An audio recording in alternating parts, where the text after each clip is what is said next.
Well, thank you kindly, Mr. Chairman, and welcome, Secretary Noem. We're glad to meet you, even though it's been 13 months since you took office and more than 5 weeks since 2 American citizens were shot dead in Minneapolis.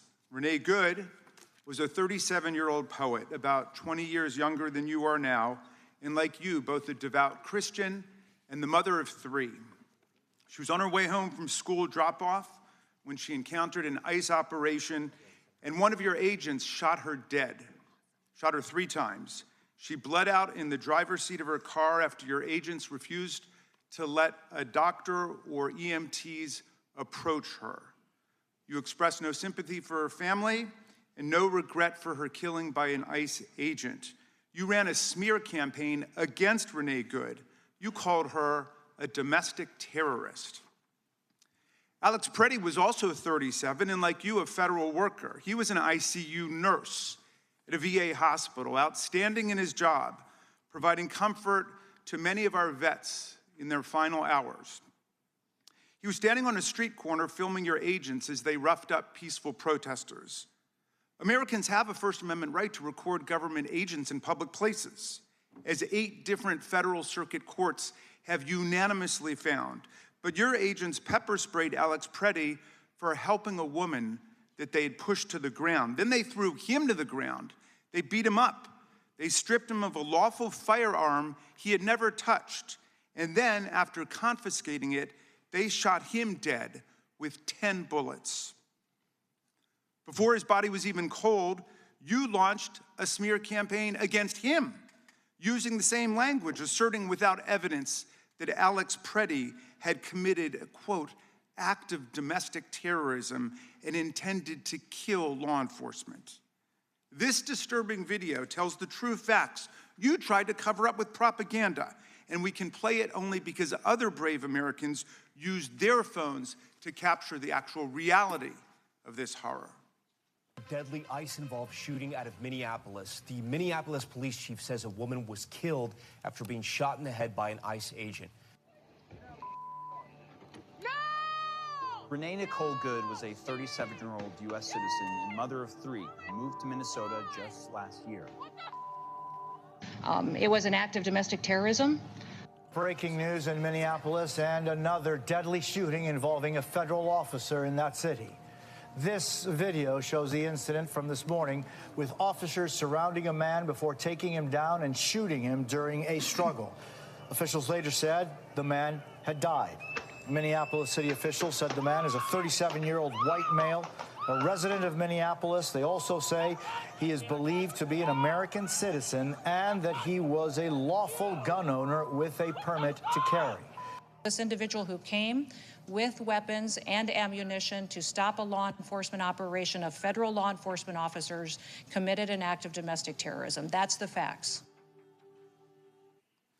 Madam Secretary, you've provided no evidence to back up your defamatory lie against either of these American citizens.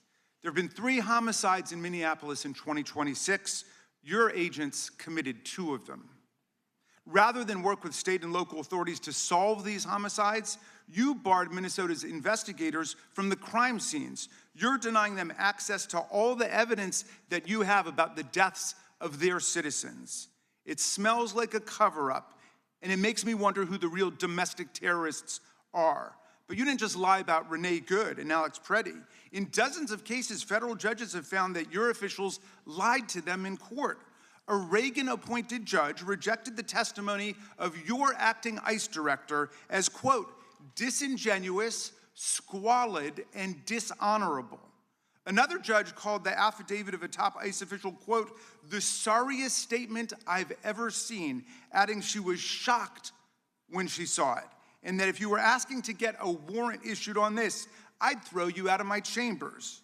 Here are a few more examples of the many scores we found in the case books. Yesterday, you insisted under oath to the Senate that you follow court orders, but that's not true either.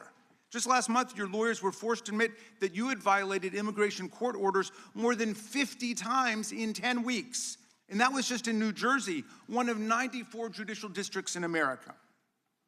In Minnesota, Judge Patrick Schultz a George W. Bush appointee, concluded, quote, that ICE has likely violated more court orders in January of 2026 than some federal agencies have violated in their entire existence.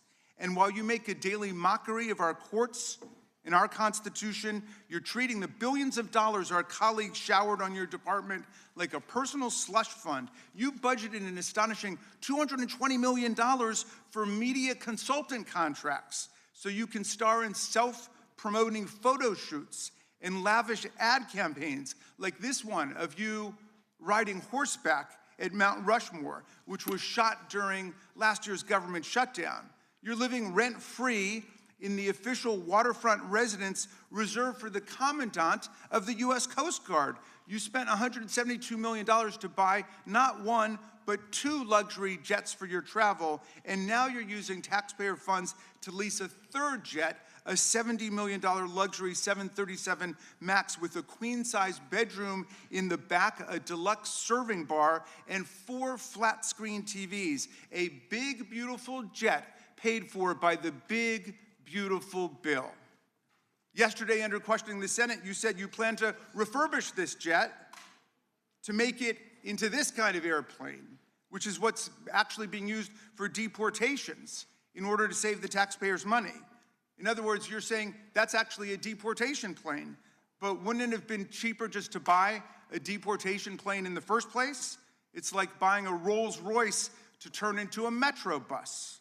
I was almost prepared to buy that story of how the jet was both for executive travel and mass deportation. And then I heard about an airborne episode of entitlement, arrogance, and contempt that I could hardly believe.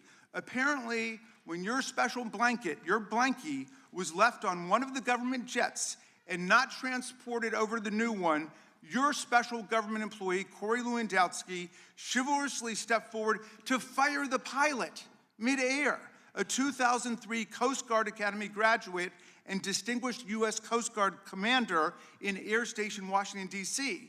But then he had to be rehired immediately because there was no one else who could fly the 2 of you on the rest of the journey back home. Secretary Noem, you're flying high now, maybe even a little bit too close to the sun. But with all these free planes and houses and pilots, you've traveled a long distance from your actual job and the things you should be doing as head of Homeland Security. Your agency is charged with protecting the homeland. It includes FEMA, TSA, the Secret Service, the Coast Guard, the Cybersecurity and Infrastructure Security Agency, as well as ICE and CBP. Yet you've hollowed out the national security mission. You redeployed thousands of people responsible for tracking terror financing and fighting cyber threats to go work on your mass immigration roundup.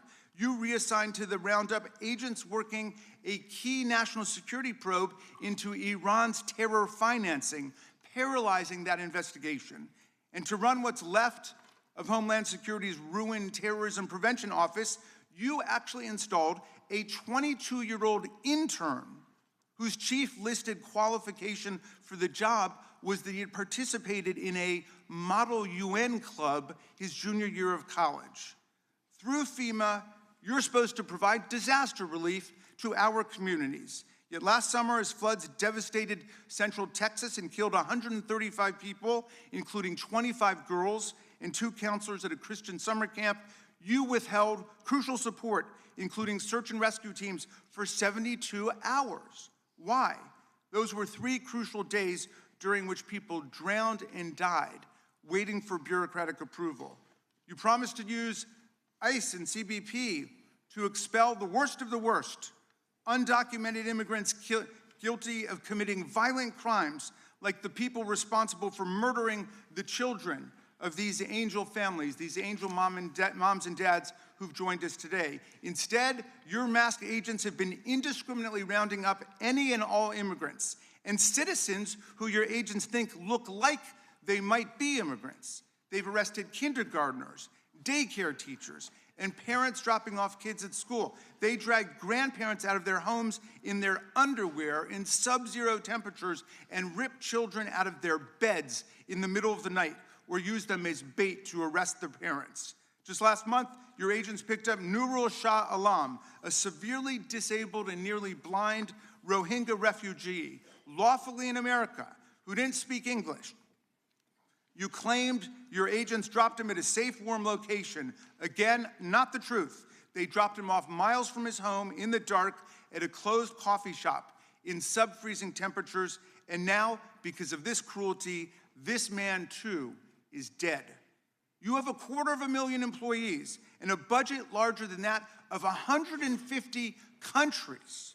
You command over 80,000 sworn law enforcement officers, more than the number of police officers in New York, Chicago, LA, Houston, DC, Las Vegas, and Dallas combined.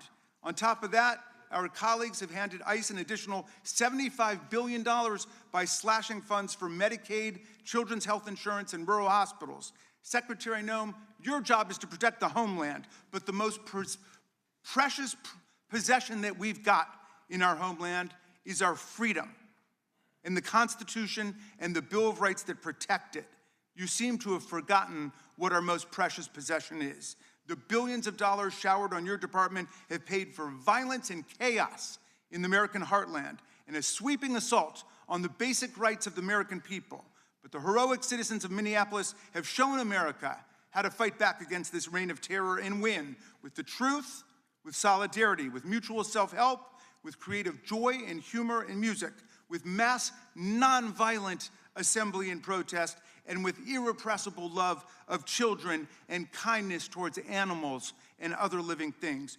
You've turned our government against our people, and you've turned our people against our government. But the people are winning today, although we know we must continue to wake up every day, like the people of Minneapolis, and go out and fight for constitutional freedom. We are clearly in the fight of our lives, and we obviously have very serious questions for you today about what you are turning our government into. I yield back, Mr. Chairman.